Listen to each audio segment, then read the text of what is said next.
ಎಲ್ಲ ವಿದ್ಯಾರ್ಥಿಗಳಿಗೂ educate right for life ಚಾನಲ್ಗೆ ಸ್ವಾಗತ. In this video we are going to discuss concepts diesel engine and diesel cycle. These concepts belongs to the chapter thermodynamics, which is the first chapter of BSc second semester physics according to CBCS syllabus of Karnataka University, Dharwad.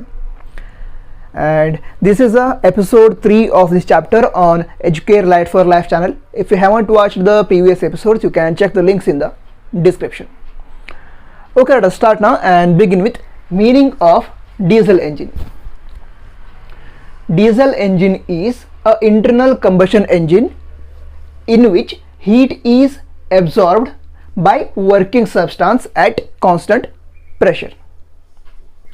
Okay, we know the meaning of combustion. Combustion is a process in which fuel is burnt in the presence of oxygen, or if a fuel need oxygen to burn, then we can say that that process is combustion. ಗೊತ್ತಾಯ್ತಾ? ಈಗ ಯಾವುದಾದ್ರೊಂದು fuel ಏನಿದೆ ಅದು burn ಆಗೋದಕ್ಕೆ ಅದಕ್ಕೆ ಆಕ್ಸಿಜನ್ನ ಅವಶ್ಯಕತೆ ಇದೆ ಅಂತ ಹೇಳಿದ್ರೆ ಅದನ್ನು ನಾವೇನು ಕರಿತೇವೆ? ಕಂಬಷನ್ ಅಂತ ಕರಿತೇವೆ. ಆ ಒಂದು ಪ್ರೊಸೆಸನ್ನು ಕಂಬಷನ್ ಅಂತ ಕರಿತೇವೆ. ಸೊ ಈ ಒಂದು ಡೀಸೆಲ್ ಎಂಜಿನ್ ಏನಿದೆ ಅದರೊಳಗೆ ಫ್ಯೂಲ್ ಏನು ಇರುತ್ತೆ ಅದು ಆಕ್ಸಿಜನ್ನ ಪ್ರೆಸೆನ್ಸಲ್ಲಿ ಬರ್ನ್ ಆಗತ್ತೆ.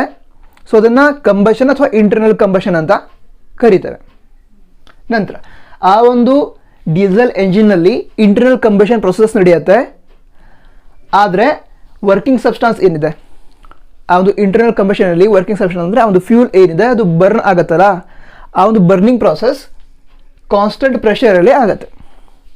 ಸರಿ, ಹಾಗಿದ್ರೆ ಡೀಸೆಲ್ ಎಂಜಿನ್ ಇದರ ಮೀನಿಂಗ್ ಗೊತ್ತಾಯಿತು ಅಂತ ಅಂದ್ಕೊಂಡಿದ್ದಾನೆ. ಡೀಸೆಲ್ ಎಂಜಿನ್ ಅಂತ ಹೇಳಿದ್ರೆ ಅದು ಇಂಟರ್ನಲ್ ಕಂಬಷನ್ ಎಂಜಿನ್ ಅಂತ ಹೇಳಿದ್ರೆ ಅದರೊಳಗೆ ಫ್ಯೂಲನ್ನು ಬರ್ನ್ ಆಗೋದಕ್ಕೆ ಅಥವಾ ಅದರಲ್ಲಿರುವಂತಹ ಫ್ಯೂಲ್ ಬರ್ನ್ ಆಗೋದಕ್ಕೆ ಆಕ್ಸಿಜನ್ನ ಅವಶ್ಯಕತೆ ಇರುತ್ತೆ, ಇಂಟರ್ನಲ್ ಕಂಬಷನ್ ಎಂಜಿನ್. ನಂತರ ವರ್ಕಿಂಗ್ ಸಬ್ಸ್ಟಾನ್ಸ್ ಏನಿರುತ್ತೆ ಏರ್ ಮತ್ತು ಫ್ಯೂಲ್ ಮಿಕ್ಸರ್, ಸೊ ಅದು ಬರ್ನ್ ಆಗೋದು ಈ ಒಂದು ಕಾನ್ಸ್ಟೆಂಟ್ ಪ್ರೆಷರ್ನಲ್ಲಿ. ಕ್ಲಿಯರ್ ಆಯಿತಾ? ಕ್ಲಿಯರ್ ಆಯಿತು. ಈಗ ನೆಕ್ಸ್ಟ್ ಡೀಸೆಲ್ ಸೈಕಲ್ ಅಂತ ಬರುತ್ತೆ. ಡೀಸೆಲ್ ಸೈಕಲ್ ಅಂತ ಹೇಳಿದ್ರೆ ಈ ಒಂದು ಡೀಸೆಲ್ ಎಂಜಿನ್ ಒಳಗೆ ಏನು ಪ್ರಾಸೆಸ್ ನಡೆಯುತ್ತೆ ಅಥವಾ ವರ್ಕಿಂಗ್ ಏನಾಗತ್ತೆ ಅದು ಯಾವ್ಯಾವ ಸ್ಟೆಪ್ಸಲ್ಲಿ ವರ್ಕ್ ಆಗುತ್ತಲ್ಲ ಅದನ್ನು ಸೈಕಲ್ ಅಂತ ಕರಿತೇವೆ. ಅಥವಾ ಸೈಕಲ್ ಅಂತ ಹೇಳಿದ್ರೆ something which repeats after certain interval of time it repeats. We can say that process is cyclic process. ಸರಿನಾ? ಹಾಂ, ಈಗ ಡೀಸೆಲ್ ಸೈಕಲ್ ಅಂದ್ರೇನು? ಒಂದು ಸರ್ಟೆನ್ ಇಂಟರ್ವಲ್ ಆಫ್ ಟೈಮ್ ಅಥವಾ ಇಂತಿಷ್ಟು ಸ್ಟೆಪ್ಸ್ನ ನಂತರ ಮತ್ತೆ ಫಸ್ಟ್ ಸ್ಟೆಪ್ ಸ್ಟಾರ್ಟ್ ಆಗುತ್ತೆ. ಸೊ ಅದನ್ನು ಕರಿತೇವೆ ನಾವು ಸೈಕಲ್ ಅಂತ ಕರಿತೇವೆ. ಕ್ಲಿಯರ್ ಆಯಿತು? ಸರಿ, ಈಗ ಡೀಸೆಲ್ ಸೈಕಲ್ನ ಸ್ಟಡಿ ಮಾಡೋದಕ್ಕೆ ನಾವಿಲ್ಲಿ ಗ್ರಾಫನ್ನು ಬಿಡಿಸಿದ್ದೇವೆ. ನಮ್ಗೆ ಗೊತ್ತಿರೋ ರೀತಿ 2D ಗ್ರಾಫಿಗೆ 2 ಆ್ಯಕ್ಸಿಸ್ ಇರುತ್ತೆ, ಒಂದು ವೈ ಆ್ಯಕ್ಸಿಸ್ ಮತ್ತೊಂದು X axis. Here is a Y axis which represents pressure. As we move from the origin along Y axis pressure increases. ಗೊತ್ತಾಯ್ತಾ? ವೈ ಆ್ಯಕ್ಸಿಸ್ ಅಲಾಂಗ್ ವೈ ಆ್ಯಕ್ಸಿಸ್ನ ಮೂವ್ ಆಗ್ತಾ ಹೋದರೆ ಪ್ರೆಷರ್ ಇನ್ಕ್ರೀಸ್ ಆಗ್ತಾ ಹೋಗುತ್ತೆ. On the other hand, along x-axis we took volume. As we move from origin along x-axis, volume increases. ಅಂದರೆ x-axis direction move ಆಗ್ತಾ ಹೋದರೆ volume increase ಆಗ್ತಾ ಹೋಗುತ್ತೆ. ಸೊ ಇಲ್ಲೇನಿದೆ 3 ವಾಲ್ಯೂಮ್ಸನ್ನು ಡಿನೋಟ್ ಮಾಡಿದ್ದೇವೆ. ಯಾವುದು? V1, V2, V3. ಇದ್ರೊಳಗೆ ಏನು ಹೇಳ್ಬೋದು? ಸ್ಟಾರ್ಟಿಂಗಲ್ಲಿ V2 ಇದೆ. ಈ V2 is less than V3. ಸರಿನಾ? ಮತ್ತೇನು? V3 is less than V1. ಹಾಗಿದ್ರೆ ಇದು 3 ಪಾಯಿಂಟಲ್ಲಿ ಹೆಚ್ಚು ವಾಲ್ಯೂಮ್ ಇರೋದು ಯಾವುದು? V1. ಅದರ ನೆಕ್ಸ್ಟ್ ಯಾವುದು? V3. ಅದರ ನೆಕ್ಸ್ಟ್ V2. ಕ್ಲಿಯರ್ ಆಯಿತಾ? ಸರಿ, ಇದಿಷ್ಟು ಕ್ಲಿಯರ್ ಆಯಿತು. ನಂತರ here is A graph and this point is E. ಇಲ್ಲಿ ಇ ಅನ್ನೋ ಪಾಯಿಂಟನ್ನು ಇಂಡಿಕೇಟ್ ಮಾಡಿದ್ದೇವೆ. ನಂತರ E ಟು ಎ ಈ ಪಾಯಿಂಟ್ ರೀಚ್ ಆಗುತ್ತೆ. ಇಲ್ಲಿ ಮತ್ತೊಂದು ಪಾಯಿಂಟ್ ಇದೆ. ಆ ಪಾಯಿಂಟಲ್ಲಿ ಟೆಂಪ್ರೇಚರ್ ಏನಿದೆ? T1 ಅನ್ನೋದಿದೆ. ಎ ಅನ್ನೋ ಪಾಯಿಂಟಲ್ಲಿ ಟೆಂಪ್ರೇಚರ್ T1 ಅಂತ ಇದೆ. ನಂತರ ಇಲ್ಲಿ ಬಿ ಅನ್ನೋ ಪಾಯಿಂಟ್ ಇದೆ, ಅಲ್ಲಿ ಟೆಂಪ್ರೇಚರ್ T2 ಅಂತ ಇದೆ. ನಂತರ ಇಲ್ಲಿ ಸಿ ಅನ್ನೋ ಪಾಯಿಂಟ್, ಅಲ್ಲಿ ಟೆಂಪ್ರೇಚರ್ T3. ನಂತರ ಡಿ ಅನ್ನೋ ಪಾಯಿಂಟಲ್ಲಿ ಟೆಂಪ್ರೇಚರ್ T4 ಅಂತ ಇದೆ. ಕ್ಲಿಯರ್ ಆಯ್ತಾ? ಇದಿಷ್ಟು ಈ ಒಂದು ಗ್ರಾಫ್ ಅರ್ಥ ಆಯ್ತಾ? ಸರಿ, ಓಕೆ. ನೆಕ್ಸ್ಟ್ ಇಲ್ಲಿ ಸಿಲಿಂಡರ್ನ ಬಿಡಿಸಿದ್ದೇವೆ. ಸಿಲಿಂಡ್ರಲ್ಲಿ ಇಂಟೇಕ್ ವ್ಯಾಲ್ವ್ ಮತ್ತು ಎಕ್ಸಾಸ್ಟ್ ವ್ಯಾಲ್ವ್ ಅಂತ ಇರುತ್ತೆ. ವ್ಯಾಲ್ವ್ ಅಂತ ಹೇಳಿದ್ರೆ ಓಪನಿಂಗ್ ಅಂತ ಅರ್ಥ. ಓಕೆ, ಇದು ಇಂಟೇಕ್ ವ್ಯಾಲ್ವ್, ಇದು ನಂತರ ಇದು ಎಕ್ಸಾಸ್ಟ್ ವ್ಯಾಲ್ವ್. ಕ್ಲಿಯರಾ? ಇಂಟೇಕ್ ಅಂತ ಹೇಳಿದ್ರೆ ಈ ಫ್ಯೂಲನ್ನು ಒಳಗಡೆ ತೊಗೊಳ್ಳಿಕ್ಕೆ ಅಥವಾ ಆ ಒಂದು ಸಿಲಿಂಡರ್ ಒಳಗಡೆ, ಎಂಜಿನ್ ಅಂತ ಹೇಳಿದ್ರೆ ಅದು ಸಿಲಿಂಡರ್ ಇರುತ್ತಲ್ಲ, ಸೊ ಬರ್ನ್ ಆಗುವಂತಹ ಒಂದು ಪ್ಲೇಸ್ ಅಥವಾ ಒಂದು ಈಗ ಕಂಟೈನರ್, ಅದನ್ನು ಸಿಲಿಂಡರ್ ಅಂತ ಕರೀತೇವೆ. ಸರಿನಾ? ಎಂಜಿನ್ ಸಿಲಿಂಡರ್ ಇರುತ್ತೆ, ಅದಕ್ಕೆ ಇಂಟೇಕ್ ವ್ಯಾಲ್ವ್ ಮತ್ತು ಎಕ್ಸಾಸ್ಟ್ ವ್ಯಾಲ್ವ್ ಅಂತ ಇರುತ್ತೆ. ಇಂಟೇಕ್ ವ್ಯಾಲ್ವ್ ಅಂತ ಹೇಳಿದ್ರೆ ಅದರೊಳಗೆ ಏರನ್ನು ಅಥವಾ ಫ್ಯೂಲನ್ನು ಎಂಟರ್ ಆಗೋದಕ್ಕೆ ಬಿಡ್ತಾರೆ. ನಂತರ ಎಕ್ಸಾಸ್ಟ್ ವ್ಯಾಲ್ವ್ ಅಂತ ಹೇಳಿದ್ರೆ ಅದರಿಂದ ಅನ್ಬರ್ನ್ ಪಾರ್ಟಿಕಲನ್ನು ಹೊರಗೆ ಹಾಕೋದಕ್ಕೆ ಇಟ್ಟಿರ್ತಾರೆ. ಕ್ಲಿಯರ್? ಓಕೆ, ಈಗ ಇದನ್ನು ಡೀಟೇಲಾಗಿ ಸ್ಟಡಿ ಮಾಡ್ತಾ ಹೋಗೋಣ. ಸ್ಟಾರ್ಟಿಂಗಲ್ಲಿ E to A is charging stroke. E to A is charging stroke in which air enters the cylinder. Air ಏನಿರುತ್ತೆ ಅದನ್ನು ಸಿಲಿಂಡರ್ ಒಳಗಡೆ ಎಂಟರ್ ಆಗೋದಕ್ಕೆ ಬಿಡ್ತಾರೆ. ಅದನ್ನು ನಾವೇನು ಕರಿತೇವೆ? ಚಾರ್ಜಿಂಗ್ ಸ್ಟ್ರೋಕ್ ಅಂತ ಕರಿತೇವೆ. ನಂತರ ಕಂಪ್ಲೀಟಾಗಿ ಈ ಸಿಲಿಂಡರ್ ಒಳಗಡೆ ಆ ಒಂದು ಏರ್ ಎಂಟರ್ ಆದ ನಂತರ ವಾಲ್ಯೂಮ್ ಯಾವನಾಗಿರುತ್ತೆ? V1 ಆಗಿರುತ್ತೆ. Clear? E to A represents charging stroke. Charging stroke ಅಂತ ಹೇಳಿದ್ರೆ ಆ ಒಂದು ಸಿಲಿಂಡರ್ ಒಳಗಡೆ ಏರನ್ನು ಎಂಟರ್ ಆಗೋದಕ್ಕೆ ಬಿಡ್ತಾರೆ. ಎಲ್ಲಿವರೆಗೆ? ಈ ಸಿಲಿಂಡರ್ ಕಂಪ್ಲೀಟಾಗಿ ಫಿಲ್ ಆಗೋ ತನಕ. ಕಂಪ್ಲೀಟಾಗಿ ಏರ್ ಫಿಲ್ ಆಯಿತು ಅಂತ ಹೇಳಿದರೆ ಆವಾಗ ವಾಲ್ಯೂಮ್ ಏನಾಗಿರುತ್ತೆ? ಏನೋ ಪಾಯಿಂಟಲ್ಲಿ V1 ಅಂತ ಆಗಿರುತ್ತೆ. ನಂತರ ಟೆಂಪ್ರೇಚರ್ ಏನಾಗಿರುತ್ತೆ? T1 ಅಂತ ಆಗಿರುತ್ತೆ. ಈಗ ಕಂಪ್ಲೀಟಾಗಿ ಏರ್ ಫಿಲ್ ಆದ ನಂತರ ಈ ಒಂದು ಇಂಟೇಕ್ ವ್ಯಾಲ್ವ್ ಏನು ಓಪನ್ ಆಗಿತ್ತು ಆವಾಗ ಏರನ್ನು ಒಳಗಡೆ ತೊಗೊಳ್ಳಿಕ್ಕೆ ಅದನ್ನು ಕ್ಲೋಸ್ ಮಾಡ್ತಾರೆ ಏರ್ ಎಂಟರ್ ಆದ ನಂತರ. ಓಕೆನಾ? E to A ಕ್ರಿಯೆ ಆಯಿತು, ಚಾರ್ಜಿಂಗ್ ಸ್ಟ್ರೋಕ್. ಅದರೊಳಗೆ ಏರ್ ಏನಿದೆ ಅದು ಎಂಜಿನಿಯರ್ ಸಿಲಿಂಡರ್ ಒಳಗಡೆ ಎಂಟರ್ ಆಗುತ್ತೆ. ನೆಕ್ಸ್ಟ್ ವಾಲ್ಯೂಮ್ ಏನಾಗುತ್ತೆ? V1 ಆಗುತ್ತೆ. ಟೆಂಪ್ರೇಚರ್ T1 ಅಂತ ಕನ್ಸಿಡರ್ ಮಾಡಿದ್ದೇವೆ. Next A to B is compression stroke. ಓಕೆನಾ? A to B is compression stroke. Air is compressed adiabatically. Temperature changes from T1 to T2 and volume changes from V1 to V2. ಇಲ್ಲಿ A to B ಏನಿದೆ ಅದನ್ನು compression stroke ಅಂತ ಕರೀತಾರೆ. ಏನು compress ಆಗಿದೆ? ಇದರೊಳಗೆ ಏನು ವಾಲ್ಯೂಮ್ ಇತ್ತು ಇನಿಷಿಯಲಿ ಕಂಪ್ಲೀಟ್ ಆಗಿ ಫಿಲ್ ಆದ ನಂತರ V1 ಅಂತ ಏನು ವಾಲ್ಯೂಮ್ ಇತ್ತು ಅದನ್ನು ಕಾಂಪ್ರೆಸ್ ಮಾಡಿದ್ದಾರೆ. ಕಾಂಪ್ರೆಸ್ ಅಂದರೆ ಏನೀಗ ಇಲ್ಲಿವರೆಗೆ ಇತ್ತಾ? ಅದನ್ನು ಕಾಂಪ್ರೆಸ್ ಮಾಡಿದ್ರೆ ಆವಾಗ ಏನಾಗುತ್ತೆ? ಇಲ್ಲಿವರೆಗೆ ಹೋಗಿರುತ್ತೆ. ಕ್ಲಿಯರ್ ಆಯಿತಾ? ಇಲ್ಲಿವರೆಗೆ ವಾಲ್ಯೂಮ್ ಇದೆ, ಕಾಂಪ್ರೆಸ್ ಆಯಿತು ಅಂತ ಹೇಳಿದ್ರೆ ಏನು ಹೇಳ್ಬೋದು? ಇಲ್ಲಿವರೆಗೆ ಇದೆ ಅಂತ ಹೇಳ್ಬೋದು. ಅಂದರೆ ಟೋಟಲ್ ವಾಲ್ಯೂಮನ್ನು ಕಡಿಮೆ ಏರಿಯಾದಲ್ಲಿ ಫಿಲ್ ಮಾಡಿದ್ದಾರೆ. ಕ್ಲಿಯರ್ ಆಯಿತಾ? ಆವಾಗ ಏನಾಗುತ್ತೆ? ಡೆನ್ಸಿಟಿ ಹೆಚ್ಚಾಗುತ್ತೆ. ಓಕೆ, ಹಾಂ, ಕಾಂಪ್ರೆಸ್ ಮಾಡಿದ್ದಾರೆ. ಕಾಂಪ್ರೆಸ್ ಮಾಡಿದಾಗ ಏನಾಯಿತು? A to B ಮೂವ್ ಆಯಿತು. ನಂತರ ಇಲ್ಲಿ ಟೆಂಪ್ರೇಚರ್ T1 ಇತ್ತು, ಸೊ ಟೆಂಪ್ರೇಚರ್ T2 ಅಂತ ಇನ್ಕ್ರೀಸ್ ಆಯಿತು. ನಂತರ ವಾಲ್ಯೂಮ್ ಏನಾಗಿದೆ? ಕಾಂಪ್ರೆಸ್ ಆಗಿದೆ. ಕಾಂಪ್ರೆಸ್ ಅಂದರೆ ಏನಾಗಿರುತ್ತೆ? ವಾಲ್ಯೂಮ್ ಕಡಿಮೆ ಆಗಿರುತ್ತಾ? ಕಡಿಮೆ ಆಗಿರುತ್ತೆ. ಇನಿಷಿಯಲಿ ವಾಲ್ಯೂಮ್ V1 ಇತ್ತು ಸ್ಟಾರ್ಟಿಂಗಲ್ಲಿ ಚಾರ್ಜಿಂಗ್ ಸ್ಟ್ರೋಕ್ ಆದ ನಂತರ. ನಂತರ ಕಾಂಪ್ರೆಷನ್ ಸ್ಟ್ರೋಕ್ ಆದ ನಂತರ ಈ ಪಾಯಿಂಟ್ ರೀಚ್ ಆಯಿತು, ಟೆಂಪ್ರೇಚರ್ T2 ಆಗಿತ್ತು B ಅನ್ನೋ ಪಾಯಿಂಟಲ್ಲಿ, ವಾಲ್ಯೂಮ್ ಏನು? V2. ಕ್ಲಿಯರ್ ಆಯಿತು? ವಾಲ್ಯೂಮ್ V2 ಆಗಿರುತ್ತೆ. ಕ್ಲಿಯರ್ ಆಯಿತಾ? ಸರಿ, ಹಾಗಿದ್ರೆ ವಾಲ್ಯೂಮ್ ಡಿಕ್ರೀಸ್ ಆಯಿತು, ಟೆಂಪ್ರೇಚರ್ T1 ಇದ್ದದ್ದು T2 ಆಯಿತು. ಆ ಒಂದು ಸ್ಟ್ರೋಕ್ ಏನಿದೆ ಅದನ್ನು ಕಾಂಪ್ರೆಷನ್ ಸ್ಟ್ರೋಕ್ ಅಂತ ಕರೀತಾರೆ. ಕಾಂಪ್ರೆಷನ್ ಯಾಕೆ? ಆ ಒಂದು ವಾಲ್ಯೂಮ್ ಡಿಕ್ರೀಸ್ ಆಗಿದೆ ಅಥವಾ ಆ ಒಂದು ಟೋಟಲ್ ವಾಲ್ಯೂಮ್ ಏನಿತ್ತು ಅದು ಕಾಂಪ್ರೆಸ್ ಆಗಿದೆ. ಈಗ ಸ್ಪಾಂಜ್ ಇದೆ, ಅದನ್ನು ಕಾಂಪ್ರೆಸ್ ಮಾಡಿದರೆ ಏನಾಯಿತು? ಚಿಕ್ಕದಾಯ್ತಾ? ಕಾಂಪ್ರೆಸ್ ಇದ್ದಂಗೆ ಆಯಿತು ಅಷ್ಟೇ, ಸೇಮ್ ವಾಲ್ಯೂಮ್ ಕಾಂಪ್ರೆಸ್ ಆಗಿರುತ್ತೆ. Next B to C oil is spread and fuel burns. Spelling ತಪ್ಪು ಬರ್ತದೆ ನೋಡ್ರಿ.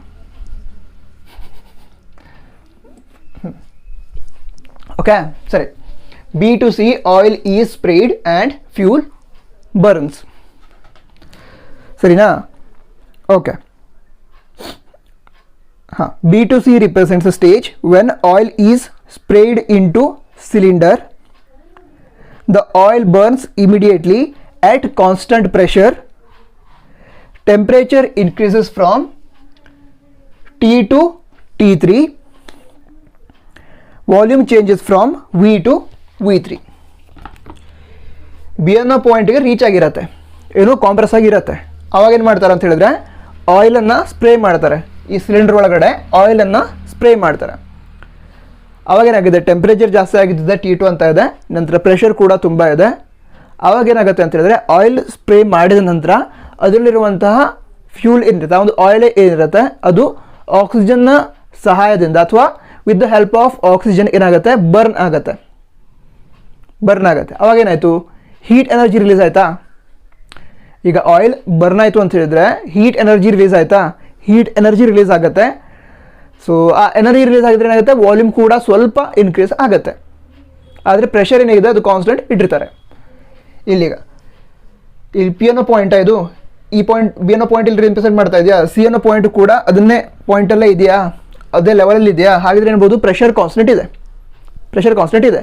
ನಂತರ ಟೆಂಪ್ರೇಚರ್ T2 ಇತ್ತು, ಬಿ ಟು ಸಿ, ಬಿದಿಂದ ಸಿಗೆ ಬಂದ ನಂತರ ಏನಾಗಿದೆ, ಟೆಂಪ್ರೇಚರ್ T2 ಇತ್ತು, T3ಗೆ ಇನ್ಕ್ರೀಸ್ ಆಗಿದೆ. ಇನ್ಕ್ರೀಸ್ ಆಗಿದೆ ಯಾಕೆ, ಹೀಟ್ ಎನರ್ಜಿ ರಿಲೀಸ್ ಆಗಿದೆ. ಸೊ ಅದ್ರ ಸಲುವಾಗಿ ಏನಾಗುತ್ತೆ, ಟೆಂಪ್ರೇಚರ್ T2 ಇದ್ದದ್ದು T3ಗೆ ಇನ್ಕ್ರೀಸ್ ಆಯಿತು. ನಂತರ ಇಲ್ಲೊಂದು ಟರ್ಮನ್ನು ಬರ್ತದೆ, ಯಾವುದು Q1 ಅಂತ. Q ಅಂತ ಹೇಳಿದ್ರೆ ಏನು ಹೇಳಿದ ನೋಡಿ, ಹೇಳಬೇಕಾದ್ರೆ ಹೀಟನ್ನು ರಿಪ್ರೆಸೆಂಟ್ ಮಾಡಲಿಕ್ಕೆ Q ಅನ್ನೋ ಒಂದು ಲೆಟರನ್ನು ಯೂಸ್ ಮಾಡ್ತೇವೆ. ಸೊ ಇಲ್ಲಿ Q1 represents amount of heat released, ಯಾವಾಗ ಆ ಒಂದು ಆಯಿಲ್ ಮತ್ತು ಆ ಒಂದು ಏನೀಗ ಆಕ್ಸಿಜನ್ ಅದು ಬರ್ನ್ ಆದಾಗ ರಿಲೀಸ್ ಆಗಿರುವಂತಹ ಹೀಟ್ ಏನಿದೆ ಅದನ್ನು Q1 ಅಂತ ರಿಪ್ರೆಸೆಂಟ್ ಮಾಡಿದ್ದೇವೆ. ಹೀಟ್ ಎನರ್ಜಿ ರಿಲೀಸ್ ಆಯಿತು, ಅದರ ಸಲುವಾಗಿ ಟೆಂಪ್ರೇಚರ್ ಕೂಡ ಇನ್ಕ್ರೀಸ್ ಆಯಿತು, ಆ ಟೆಂಪ್ರೇಚರ್ T3. ಹಾಂ, ಆಮೇಲೆ ವಾಲ್ಯೂಮ್ ಕೂಡ ಸ್ವಲ್ಪ ಇನ್ಕ್ರೀಸ್ ಆಗುತ್ತೆ ಹೇಳಿದ್ದೆ, ಅದೇನಾಯಿತು V3 ಅಂತ ಆಯಿತು. ಅಂತ ಹೇಳಿದ್ರೆ ಇಲ್ಲಿವರೆಗೆ ಕಾಂಪ್ರೆಸ್ ಆಗಿದ್ದಿತ್ತು, ಆ ಹೀಟ್ ಜನರೇಟ್ ಆಗಿದ್ದ ಮತ್ತೊಂದು ಸ್ವಲ್ಪ ಈಗ ಓಕೆ ನಿಮಿಷ ಇಲ್ಲಿ V2 ಆಗಿತ್ತಂತಿತ್ತು. ನಂತರ ಏನಾಗುತ್ತೆ, ಹೀಟ್ ಎನರ್ಜಿ ರಿಲೀಸ್ ಆಗಿದ್ದಕ್ಕೆ ವಾಲ್ಯೂಮ್ ಸ್ವಲ್ಪ ಇನ್ಕ್ರೀಸ್ ಆಗುತ್ತೆ, ಅದು V3. ಇದಿಷ್ಟು ಮತ್ತೆ ಕಾಂಪ್ರೆಸ್ ಆಗಿದ್ದೇ ಇದೆ, ಸರಿನಾ. ಓಕೆ, ನೆಕ್ಸ್ಟ್ ಯಾವುದು C2D.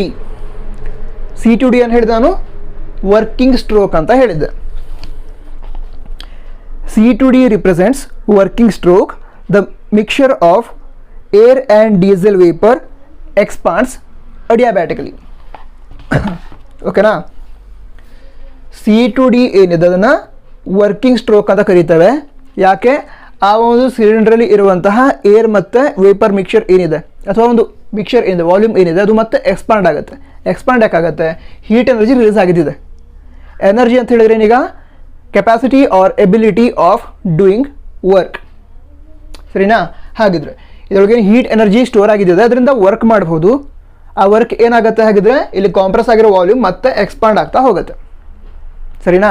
ಸರಿ, ಅದನ್ನು ವರ್ಕಿಂಗ್ ಸ್ಟ್ರೋಕ್ ಅಂತ ಕರೀತಾರೆ. ಯಾಕಂತ ಹೇಳಿದ್ರೆ ಎಕ್ಸ್ಪಾಂಡ್ ಆಯಿತು ಅಂತ ಹೇಳಿದ್ರೆ ಆ ಒಂದು ಇಂಜಿನಲ್ಲಿ ಸ್ಟೋರ್ ಆಗಿರೋ ಎನರ್ಜಿ ಅಂತ ಹೇಳಿದ್ರೆ ಹೀಟ್ ಎನರ್ಜಿ ಏನಿದೆ ಅದರಿಂದ ವರ್ಕ್ ಆಯಿತು, ಅದಕ್ಕೆ ಏನು ಕರಿತೀವಿ ನಾವು ವರ್ಕಿಂಗ್ ಸ್ಟ್ರೋಕ್ ಅಂತ ಕರೀತಾರೆ. ಸೊ C2D ಏನಾಯಿತು, ಅದನ್ನು ವರ್ಕಿಂಗ್ ಸ್ಟ್ರೋಕ್ ಅಂತ ಕರೆದ್ರು. ವಾಲ್ಯೂಮ್ ಏನಾಯಿತು, ಇನ್ಕ್ರೀಸ್ ಆಯಿತು. ಏನಾಗಿತ್ತು, ಈಗ V1 ಇತ್ತು, ಆಫ್ಟರ್ ಕಾಂಪ್ರೆಷನ್ ಸ್ಟ್ರೋಕ್ V2 ಆಯಿತು, ಅದರ ನಂತರ ಫ್ಯೂಲ್ ಬರ್ನ್ ಆಯಿತು. ಆವಾಗ ಏನಾಗುತ್ತೆ, ವಾಲ್ಯೂಮ್ ಸ್ವಲ್ಪ ಇನ್ಕ್ರೀಸ್ ಆಗುತ್ತೆ, V3 ಆಗಿತ್ತು. ಅದರ ನಂತರ ಏನಾಗುತ್ತೆ, C2D ಮತ್ತು ವಾಲ್ಯೂಮ್ V1ಗೆ ಇನ್ಕ್ರೀಸ್ ಆಗುತ್ತೆ ಅಂತಂದರೆ ಮತ್ತೆ ಕಂಪ್ಲೀಟಾಗಿ ಇದು ಫಿಲ್ ಆಗುತ್ತೆ, ಅಂದರೆ ಎಕ್ಸ್ಪಾಂಡ್ ಆಗಿ. ಓಕೆನಾ. ಅದರ ನಂತರನೂ ಕೂಡ ತುಂಬ ಎನರ್ಜಿ ಇರುತ್ತೆ. ಅದನ್ನೇನು ಮಾಡ್ತೇವೆ ನಾವು, ಆ ಒಂದು ವೆಹಿಕಲ್ ಮೂವ್ ಆಗೋದಕ್ಕೆ ಯೂಸ್ ಮಾಡ್ತೇವೆ. ಯಾವುದೊಂದು ವೆಹಿಕಲ್ ಆಗಿರಲಿ, ಏನೀಗ ಬೈಕ್, ಕಾರ್ ಅಥವಾ ಬೇರೆ ಯಾವುದೊಂದು ವೆಹಿಕಲ್ ಆಗಿರಲಿ, ಆ ಒಂದು ವೆಹಿಕಲನ್ನು ಮೂವ್ ಮಾಡೋದಕ್ಕೆ ಯೂಸ್ ಮಾಡ್ತೇವೆ ಅದರೊಳಗಿರುವಂತಹ ಎನರ್ಜಿಯನ್ನು. ಆ ಒಂದು ಎನರ್ಜಿ ಯಾವುದು, ಎಂಜಿನಲ್ಲಿ ಇರುವಂತಹ ಎನರ್ಜಿ, ಸರಿನಾ. Next, as a point D is reached, the exhaust valve opens up and a pressure drops to the point A, and temperature changes from T4 to T1. ಸರಿ, ಈಗ expand ಆಯಿತಾ, work ಆಯಿತಾ ಇಂಜಿನಿಂದ, ಯಾಕೆ energy store ಆಗಿರುತ್ತೆ ಅಂತ ಹೇಳಿದ್ನಲ್ಲ, ಅದರಿಂದ work ಆಯಿತು ಅಂದರೆ ವೆಹಿಕಲ್ ಮೂವ್ ಆಯಿತು. ಅವಾಗೇನಾಗುತ್ತೆ, ಈ ಒಂದು ಕಂಪ್ಲೀಟ್ ಸೈಕಲ್ ಡಿ ಅನ್ನೋ ಪಾಯಿಂಟನ್ನು ರೀಚ್ ಆದ ನಂತರ ಈ ಒಂದು ಎಕ್ಸಾಸ್ಟ್ ವ್ಯಾಲ್ವ್ ಓಪನ್ ಅಪ್ ಆಗುತ್ತೆ, ಸರಿನಾ. ಎಕ್ಸಾಸ್ಟ್ ವ್ಯಾಲ್ವ್ ಅಂತ ಹೇಳಿದ್ರೆ ಏನು ಹೇಳಿದೆ ನಾನು, ಅನ್ಬರ್ನ್ಡ್ ಪಾರ್ಟಿಕಲ್ ಏನಿರುತ್ತೆ ಅದನ್ನು ಆ ಒಂದು ಎಂಜಿನ್ ಅಥವಾ ಒಂದು ಸಿಲಿಂಡರ್ ಏನಿದೆ ಅದರಿಂದ ಹೊರಗಡೆ ಹಾಕ್ತಾರೆ. So exhaust valve open up ಆಗುತ್ತೆ. ಆವಾಗ ಏನಾಗುತ್ತೆ, ಈ ಒಂದು ಸಿಲಿಂಡ್ರಲ್ಲಿ ಇರುವಂತಹ ಅನ್ವಾಂಟೆಡ್ ಪಾರ್ಟಿಕಲ್ಸ್ ಅಂತ ಹೇಳಿದ್ರೆ ಅನ್ಬರ್ನ್ಡ್ ಫ್ಯೂಲ್ ಅದೇನಾಗುತ್ತೆ, ಅದು ಹೊರಗಡೆ ಹೋಗುತ್ತೆ. ಅದೇ ರೀತಿ ಏರ್ ಪಾರ್ಟಿಕಲ್ಸು ಕೂಡ, ಅನ್ವಾಂಟೆಡ್ ಏರ್ ಪಾರ್ಟಿಕಲ್ಸ್ ಅದನ್ನು ಕೂಡ ಹೊರಗಡೆ ಹೋಗೋ ರೀತಿ ಮಾಡ್ತಾರೆ. ಅದನ್ನು ನಾವೇನು ಕರಿತೇವೆ, ಎಕ್ಸಾಸ್ಟ್ ವ್ಯಾಲ್ವ್ ಅಂತ ಕರೀತಾರೆ. ಈಗ ಈ ಸಿಲಿಂಡರ್ ಏನಾಗಿದೆ, ಎಕ್ಸಾಸ್ಟ್ ವ್ಯಾಲ್ವ್ ಓಪನ್ ಅಪ್ ಆಗಿದೆ. ಇಲ್ಲಿ ಪ್ರೆಷರ್ ಜಾಸ್ತಿ ಆಗಿದ್ದಿತ್ತು, ಯಾಕೆ, ಹೀಟ್ ಎನರ್ಜಿ ಇದ್ದದಕ್ಕೆ. ಡಿ ಅನ್ನೋ ಪಾಯಿಂಟ್ ನೋಡಿ, ಡಿ ಅನ್ನೋ ಪಾಯಿಂಟ್ ಏನಿದೆ ಅದು ಎ ಅನ್ನೋ ಪಾಯಿಂಟ್ಗಿಂತ ಮೇಲ್ಗಡೆ ಇದೆ, ಸರಿನಾ. ಹಾಗಿದ್ರೆ ಡಿ ಅನ್ನೋ ಪಾಯಿಂಟಲ್ಲಿ ಪ್ರೆಷರ್ ಜಾಸ್ತಿ ಇದೆ ಅಂತ ಆಯಿತಾ. ಹಾಂ, ಪ್ರೆಷರ್ ಜಾಸ್ತಿ ಇದೆ ಅಂತ ಆಯಿತು. ಸೊ ಅದು ಓಪನ್ ಅಪ್ ಆಗಿದ್ದಕ್ಕೆ ಏನಾಗುತ್ತೆ, ಅಟ್ಮಾಸ್ಫಿಯರಿಕ್ ಪ್ರೆಷರ್ ಈಕ್ವಲ್ ಆಗುತ್ತೆ. ಅಟ್ಮಾಸ್ಫಿಯರಿಕ್ ಪ್ರೆಷರ್ ಏನಿತ್ತು ಅದು T1 ಆಗಿತ್ತು. ಸೊ ಇದರಲ್ಲಿರುವಂತಹ ಪ್ರೆಷರ್ ಏನಾಗುತ್ತೆ, ಹೊರಗಡೆ ಹೋಗುತ್ತೆ. ಎಲ್ಲಿವರೆಗೆ?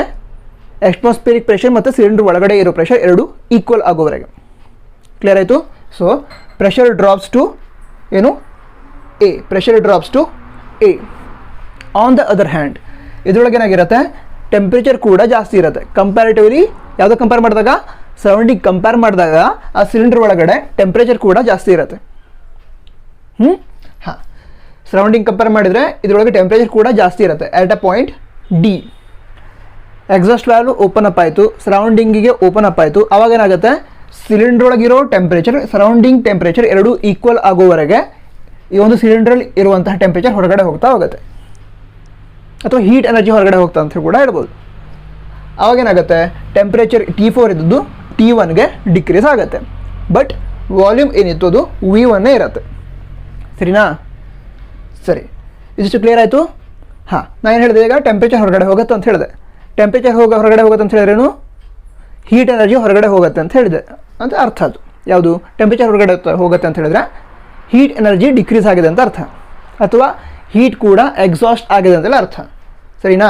ಸೊ ಇಲ್ಲಿ Q2 is amount of heat rejected. ಅಂದರೆ ವರ್ಕ್ ಮಾಡೋದಕ್ಕೆ ಯೂಸ್ ಮಾಡುವಷ್ಟು ಹೀಟ್ ಎನರ್ಜಿ ಯೂಸ್ ಮಾಡಾಯಿತು, ಆದರೂ ಕೂಡ some amount of heat energy ಇರುತ್ತೆ, ಅದನ್ನು ಮತ್ತೆ ಯೂಸ್ ಮಾಡೋಕ್ಕಾಗಲ್ಲ. ಅದಕ್ಕೋಸ್ಕರ ಏನು ಮಾಡ್ತಾರೆ, ಆ ಒಂದು ಹೀಟ್ ಎನರ್ಜಿಯನ್ನು ಎಕ್ಸಾಸ್ಟ್ ವ್ಯಾಲ್ವಿಂದ ಹೊರಗಡೆ ಹೋಗೋ ರೀತಿ ಮಾಡ್ತಾರೆ. ಸೊ ಅದನ್ನೇನು ರಿಪ್ರೆಸೆಂಟ್ ಮಾಡಿದೆ ನಾವು, Q2 ಅಂತ ರಿಪ್ರೆಸೆಂಟ್ ಮಾಡಿದ್ದೇವೆ. ಈಗ ಡಿಯಿಂದ ಎಗೆ ರೀಚ್ ಆಯಿತು. ಏನೋ ಪಾಯಿಂಟಲ್ಲಿ ಟೆಂಪ್ರೇಚರ್ T1 ಇದೆ, ನಂತರ ವಾಲ್ಯೂಮ್ V1 ಅಂತ ಇದೆ.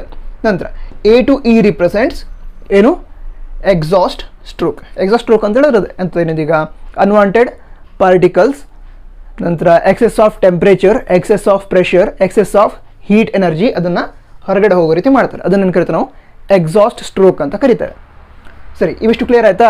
ಈಗ ನೆಕ್ಸ್ಟ್ ಏನಾಗುತ್ತೆ ಹಾಗಿದ್ರೆ, ಇದೊಂದು ಸೈಕಲ್ ಕಂಪ್ಲೀಟ್ ಆಯಿತಾ? ಅಂದ್ರೆ ಈಗ ಇಲ್ಲಿಂದ ಸ್ಟಾರ್ಟ್ ಮಾಡಿತ್ತು, ಏನೋ ಪಾಯಿಂಟ್ ಸ್ಟಾರ್ಟ್ ಆಗಿತ್ತು, ಬಿ ಅನ್ನೋ ಪಾಯಿಂಟ್ ರೀಚ್ ಆಯಿತು, ಸಿ ಅನ್ನೋ ಪಾಯಿಂಟ್ ರೀಚ್ ಆಯಿತು, ಡಿ ಅನ್ನೋ ಪಾಯಿಂಟ್ ರೀಚ್ ಆಯಿತು, ಮತ್ತೆ ಏನೋ ಪಾಯಿಂಟಿಗೆ ಬಂತು.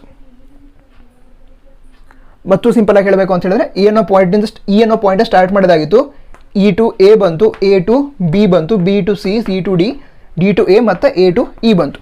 ಒಂದು ಸೈಕಲ್ ಕಂಪ್ಲೀಟ್ ಆಯಿತಾ? ಅಂದರೆ ಎಲ್ಲಿಂದ ಸ್ಟಾರ್ಟ್ ಆಗಿದ್ರು ಅಲ್ಲೇ ಬಂದು ಎಂಡ್ ಆಯಿತಾ? ನೆಕ್ಸ್ಟ್ ಏನಾಗುತ್ತೆ ಹಾಗಿದ್ರೆ, ನೆಕ್ಸ್ಟ್ ಏನಾಗುತ್ತೆ ಅಂತ ಹೇಳಿದ್ರೆ, ಮತ್ತೆ ಏರನ್ನು ಒಳಗಡೆ ಬರೋದಕ್ಕೆ ಬಿಡ್ತಾರೆ. ಈ ಎಕ್ಸಾಸ್ಟ್ ವ್ಯಾಲ್ವ್ ಕ್ಲೋಸ್ ಆಗುತ್ತೆ, ಇಂಟ್ಯಾಕ್ ವ್ಯಾಲ್ವ್ ಓಪನ್ ಆಗುತ್ತೆ, ಮತ್ತು ಏರ್ ಹೊರಗಡೆ ಬರುತ್ತೆ. ಮತ್ತು E to A, ನಂತರ A to B ಅಡಿಯಾಬ್ಯಾಟಿಕ್ compression, B to C ಏನಾಗುತ್ತೆ, ಫ್ಯೂಲನ್ನು ಸ್ಪ್ರೇ ಮಾಡ್ತಾರೆ ಅಥವಾ ಆಯಿಲನ್ನು ಸ್ಪ್ರೇ ಮಾಡ್ತಾರೆ, ಬರ್ನ್ ಆಗುತ್ತೆ, ಹೀಟ್ ಎನರ್ಜಿ Q1 ರಿಲೀಸ್ ಆಗುತ್ತೆ. ನಂತರ C to D working stroke, ನಂತರ D to A ಅಂದರೆ excess of temperature, pressure, heat energy ಹೊರಗಡೆ ಹಾಕ್ತಾರೆ. ನಂತರ ಅದೇ ಸ್ಟ್ರೋಕನ್ನು ಏನು ಮಾಡ್ತೇವೆ ನಾವು, A to E, ಈ ಎರೋ ಮಾರ್ಕ್ ಇದೆಲ್ಲ ಅದನ್ನು ರಿಪ್ರೆಸೆಂಟ್ ಮಾಡ್ತೇವೆ. ಇದನ್ನೇನು ಕರಿತೇವೆ ನಾವು, ಡೀಸೆಲ್ ಸೈಕಲ್ ಅಂತ ಕರಿತೇವೆ. ಸೈಕಲ್ ಯಾಕೆ, ಎಲ್ಲಿಂದ ಸ್ಟಾರ್ಟ್ ಆಗುತ್ತೆ, ಒಂದು ಕಂಪ್ಲೀಟ್ ಪ್ರೊಸೆಸ್ ಮುಗಿಸಿ ಮತ್ತೆ ಅಲ್ಲೇ ಒಂದು ಸ್ಟಾಪ್ ಆಗುತ್ತೆ, ಆಮೇಲೆ ಏನಾಗುತ್ತೆ ಮತ್ತೆ ಅದೇ ಪ್ರೊಸೆಸ್ ರಿಪೀಟ್ ಆಗುತ್ತೆ. ಸೊ ಅದನ್ನೇನು ಕರಿತೇವೆ ನಾವು, ಸೈಕಲ್ ಅಂತ ಕರಿತೇವೆ. ಅರ್ಥ ಆಯ್ತಾ? ಸರಿ, BSc ಕೋರ್ಸನ್ನು ಅಥವಾ BSc ಸೆಕೆಂಡ್ ಸೆಮಿಸ್ಟರ್ಲಿರುವಂತಹ ಯಾವ್ದಾದ್ರು ಫ್ರೆಂಡ್ಸ್ ಇದ್ದಿದ್ದರೆ ಅವರಿಗೂ ಕೂಡ ಬಿಡೋದು ಲಿಂಕನ್ನು ಶೇರ್ ಮಾಡ್ಬೋದು. ನೆಕ್ಸ್ಟ್ ಕ್ಲಾಸಲ್ಲಿ ಮತ್ತೆ ಈಗ ನೆಕ್ಸ್ಟ್ ಎಫಿಷಿಯನ್ಸಿ ಬಗ್ಗೆ ಇದೆ, ಅದ್ರ ಬಗ್ಗೆ ಇದು ನೆಕ್ಸ್ಟ್ ಕ್ಲಾಸಲ್ಲಿ ಡೀಸೆಲ್ ಎಂಜಿನ್ ಎಫಿಷಿಯನ್ಸಿ ಬಗ್ಗೆ ಇದೆ, ಅದನ್ನು ಸ್ಟಡಿ ಮಾಡುವ. Okay, all the best.